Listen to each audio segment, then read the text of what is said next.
Alright, what's up guys? JaretCampisi coming at you with another motorcycle video. Today I'm going to do something a little bit different. Never really seen anyone do something like this, so as you saw by the title of the video, I almost wrecked my motorcycle the other day. And it was actually, if you've seen the Taking My Dad Motorcycle Shopping video, it was after that meetup at the Ducati place. We were coming back home, no big deal, driving around, and then I did something stupid and literally almost crashed into like a curb, and there was a big brick wall, as you'll see here in a second, and I literally almost smashed right into it. So I thought that it would be kind of cool to go over what happened and what were all the steps that led up to like that whole situation that I was in, how I was able to barely not crash, and what we could learn. All of us maybe could learn something from it. So yeah, that's what we're gonna do. Almost crashed my motorcycle. Stay tuned. Oh my god, that would be so sick!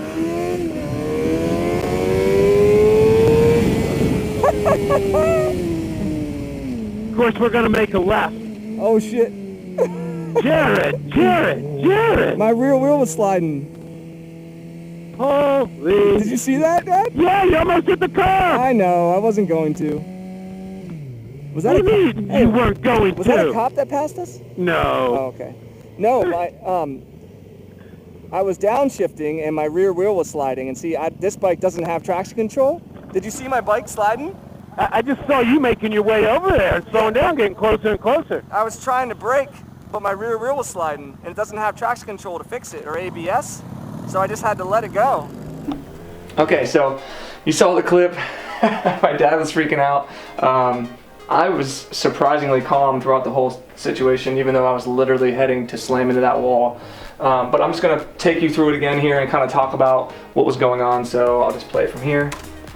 You can see him on a Ducati Diablo. Talking about one of my friends, Yeah. or one of my dad's buddies. Oh my god, that was so sick! Yeah, so I got excited. I took second gear all the way up. So it was actually a little bit before this, but I took second gear all the way up to 98 miles per hour. So almost 100 miles per hour in second gear, which is fine. But normally I would shift up in that situation, but for some reason I just wasn't paying attention and I didn't shift up.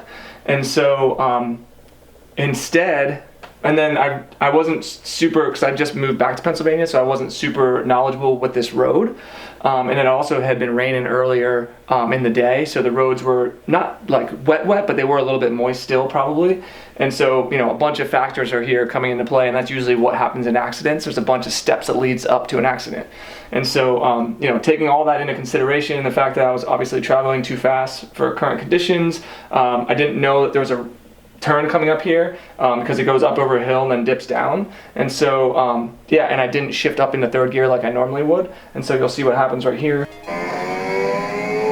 See, there's about 98. Then I go to shift down right here, so I realized that there was a turn coming up, and my bike doesn't have ABS or current cornering ABS. It has no electronic rider aids at all, and so I use engine braking a lot to help me slow down the bike instead of going for brakes. And so what I did was I downshifted, thinking I was going to downshift into second, but I actually downshifted into first.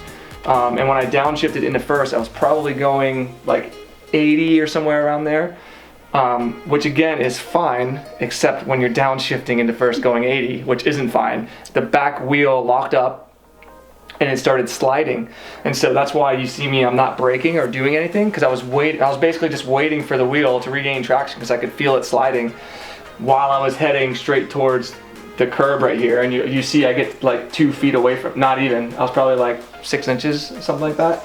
And if I would have hit that, I would have hit the wall, which is a big ass brick wall, so it wouldn't have been in a good situation. But let me rewind this one more time.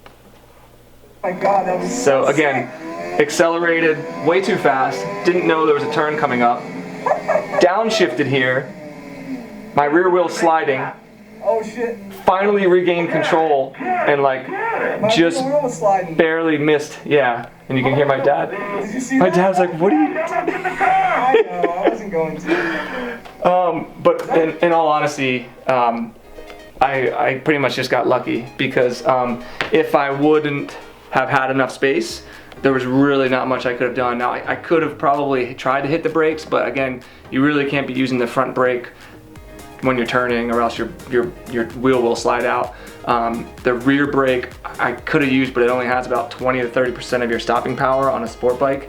So there really wasn't much I could do there. So that's a good situation where like bikes that have traction control, ABS, all those rider aids and stuff like that.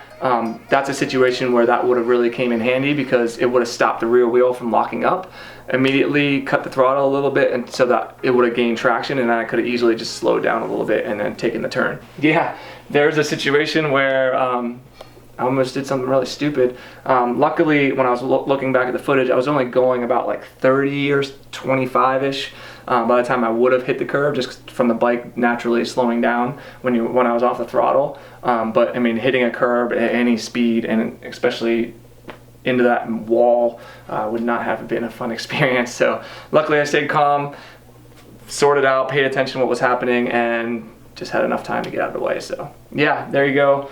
Hope you guys can learn something from that. Pay attention to the road surfaces. Don't go too fast on road that you don't know. How about don't speed at all? Oh, that's no fun. But definitely don't speed on like areas like that when you don't know that there's curves coming up, stuff like that. And know your bike. Pay more attention, I guess. Mine even has a gear indicator, so I pretty much don't have any excuse for not knowing what gear I was in. But yeah, maybe I panicked a little bit and tried to downshift into first, which was really stupid. But there you can see I did get down to about 27 miles an hour. But again, if I hit that, who knows what's going to happen, how the bike's going to come off of it. If I probably would have been jolted enough off the bike, so I definitely would have hit the wall or the cement or something. Now luckily I was wearing full riding gear. My bike or my jacket has padding in it and all over here, and my pants have padding and protection, but I still would have got effed up. And obviously I had a helmet on and stuff, but yeah, pretty crazy. Luckily I stayed really calm, didn't like freak out or anything, or I definitely would have wrecked. So thinking about situations before they happen is a really good way to kind of train your mind into that. Now some people are good in panic situations, some people aren't. Luckily, through years of running track and playing sports and being in pressure situations, I've learned to kind of deal with those situations pretty well. But yeah, I was pretty stupid. No one to blame but myself. So yeah, there you go. That's pretty scary actually when I look at it like that. Hope you guys learned something. Let me know what you think in the comments below, and yeah, we'll see you in the next one. Peace. Oh my God, that was so sick!